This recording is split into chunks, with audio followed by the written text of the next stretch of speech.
नमस्कार दोस्तों, एक बार फिर स्वागत है आपका मेरे इस YouTube channel connect to knowledge में। आज हम डिस्कस करेंगे MSME लोन के बारे में।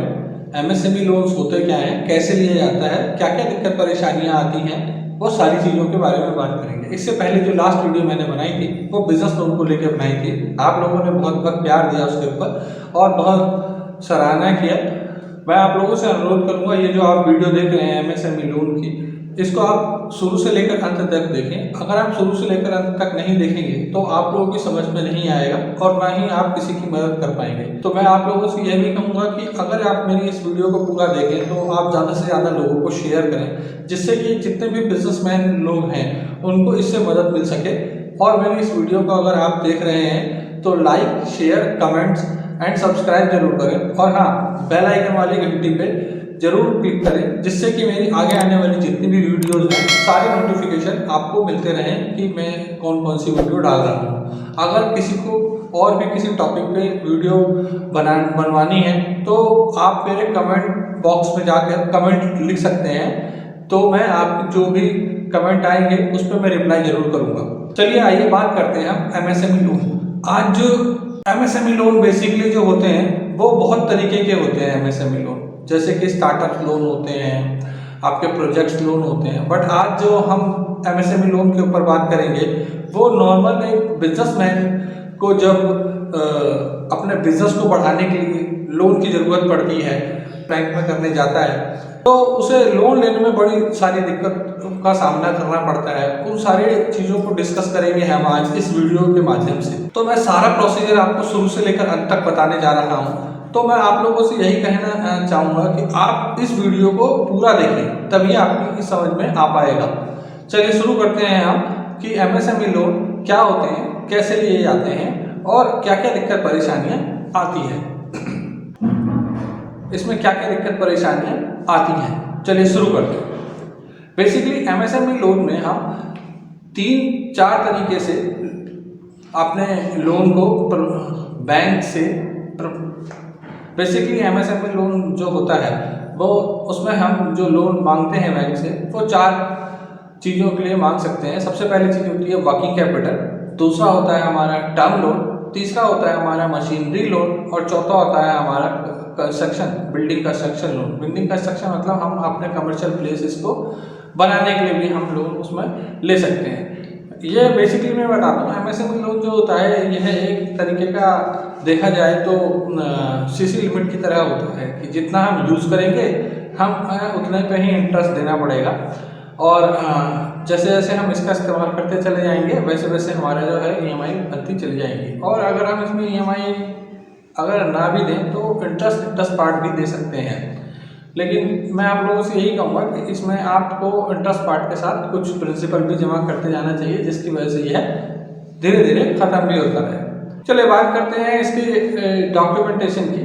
तो बेसिकली हर लोन की तरह इसमें भी हमें लोन को अप्लाई करने से पहले अपने सारे पेपर्स की क्लियर कॉपी करानी पड़ेगी। जैसे कि हमारा पैन कार्ड हो गया, आधार कार्ड हो गया, 2 फोटोग्राफ हो गए, हमारा रेजिडेंस प्रूफ हो गया, हमारे ऑफिस का एड्रेस प्रूफ हो गया, जैसे रेंट एग्रीमेंट हो गया, बिजली का बिल हो गया वहाँ पर, या किसी तरह का लैंडलाइन बिल आता है वो उसी एड्रेस पे आता है वो हो गया। या अगर वह प्रॉपर्टी हमारी है तो उस प्रॉपर्टी पेपर के 5-6 पेजों की कॉपी हो गई। एक फिर आता है बिजनेस रजिस्ट्रेशन। देखिए यार, बिजनेस रजिस्ट्रेशन MSME लोन के लिए हमें एक MSME साइट udyamimittra.in पे जा करके हमें वहाँ से MSME रजिस्ट्रेशन कर लेना है बिजनेस का, जिससे कि हमारा MSME लोन आसानी से हो। और इस उद्यमी मित्रा रजिस्ट्रेशन के बारे में आपको सारी डिटेल्स जो है मैं एक वीडियो बना के डाल दूँगा, उसमें आप प्लीज़ देख लीजिएगा कि रजिस्ट्रेशन कैसे करते हैं।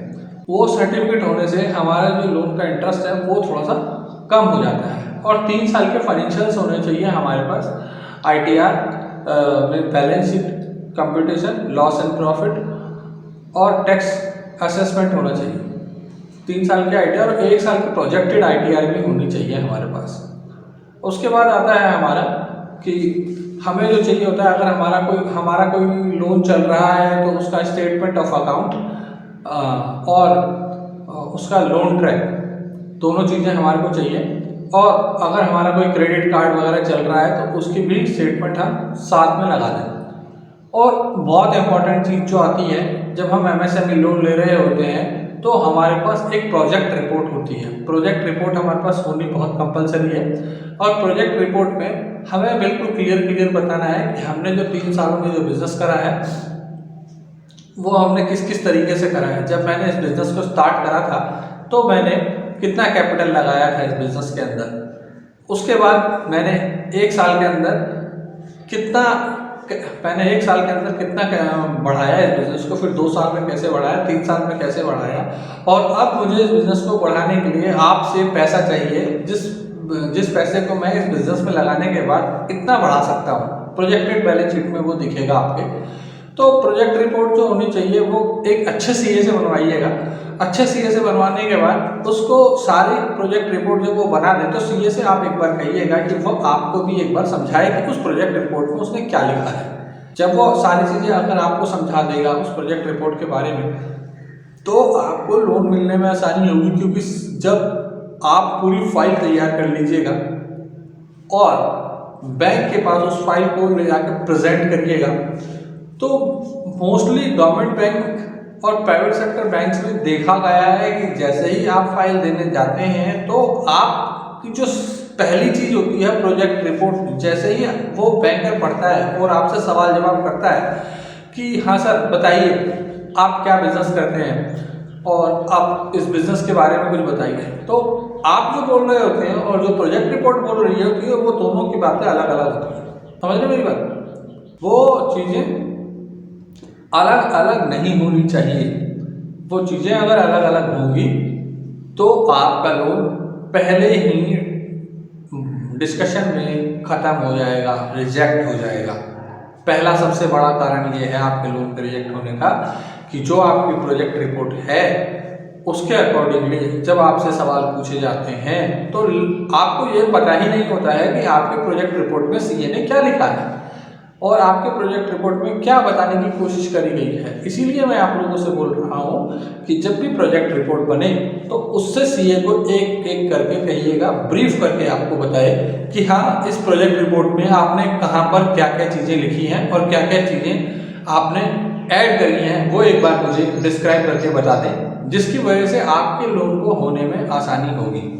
दूसरी चीज़ आती है आपका सिबिल। आपको पता होना चाहिए कि हाँ आपने कोई डिफ़ॉल्ट तो नहीं करा हुआ है।